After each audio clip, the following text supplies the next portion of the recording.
Thank you అండి. ఈరోజు నిజంగా నాకు కూడా ఒక మంచి సినిమా చూసిన ఫీలింగ్ వచ్చింది. అందరూ సినిమాలో ఆయుష్ చూశారు, నేను ఈ సినిమా ఆయుష్ చూశాను. ఖచ్చితంగా ఆహాలో చాలా గట్టిగా ఆడే సినిమా అవుద్ది ఇది. ఆహాకి మంచి సబ్స్క్రైబర్స్ అలాగే వ్యూవర్షిప్ కూడా వచ్చే సినిమా అవుద్దని నేను మనస్ఫూర్తిగా కోరుకుంటున్నాను. ఇంకా ఇప్పుడు ప్రజెంట్ ఈ సినిమా ఇండస్ట్రీలో నాకు ఏదైతే నాకు వస్తున్న అవకాశాలకు కానీ, నేను చేస్తున్న సినిమాలకు కానీ, నేను వెనకేస్తున్న రూపాయలకు కానీ, అలాగే నాకు ఇస్తున్న కాంప్లిమెంట్స్కి కానీ అన్నిటికీ మూల కారణం అభి అన్నయ్య. నేను అది ఎక్కడున్నా చెప్తాను.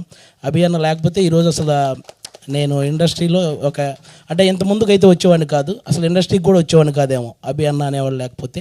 కాబట్టి అలాంటి అభి అన్న ఏం చేసినా మంచి జరగాలని మనస్ఫూర్తిగా కోరుకుంటాను. అందులో భాగంగానే ఈరోజు ఈ సినిమా అసలు ఇంత మంచి కాన్సెప్ట్ అభి అన్నకు ఆ థాట్ వచ్చినందుకే మనం హెడ్స్ ఆఫ్ చెప్పాలి. యాక్చువల్గా ఎవరు చూసినా సరే మెచ్చుకునే కాన్సెప్ట్ అది. మీకు ఎలాగైతే మన జబర్దస్త్లో మీరు కొత్త కొత్త కాన్సెప్ట్తో వచ్చేవాళ్ళు, కానీ ఈరోజు ఈ స్టెప్ మాత్రం వేరే లెవెల్. ఇంకా మీరు ఆల్రౌండర్ పర్ఫార్మెన్స్ మీ అందరికీ తెలుసు. మీరు కామెడీ చేస్తారు, ఒక సాఫ్ట్వేర్ ఇంజనీర్గా చేయగలరు, ఒక యాంకర్గా చేయగలరు, హీరోగా చేశారు, ఇప్పుడు డైరెక్షన్ చేస్తున్నారు. ఏం చేసినా కూడా అందులో కొత్తగా చేస్తూ సక్సెస్ అవుతూ వస్తున్నారు. ఇలాగే ముందుకు వెళ్ళాలని మనస్ఫూర్తిగా కోరుకుంటున్నానన్న. అలాగే రాస్తారు నన్ను కూడా మధ్యలో ఎన్నో కాంట్రవర్సీలు ఏవైనా జరుగుండొచ్చు, కానీ వాటి తర్వాత ఒక కమ్బ్యాక్ కావాలని నేను గట్టిగా కోరుకున్నాను. నాకెందుకో ఈ చిరంజీవి సినిమా అనేది గట్టి కమ్బ్యాక్ అనిపిస్తుంది అన్న. Thank you so much. మీకు కూడా చాలా బాగా పర్ఫామ్ చేశారు, అందులో మిగతా ఆర్టిస్టులు కూడా. అందరికీ కూడా once again thank you so much. మాకు కూడా ఈరోజు ఇక్కడికి పిలిచి ఇంత మంచి ఎంటర్టైన్మెంట్ ఇచ్చినందుకు అందరికీ థ్యాంక్ యూ సో మచ్ అండి. Thank you.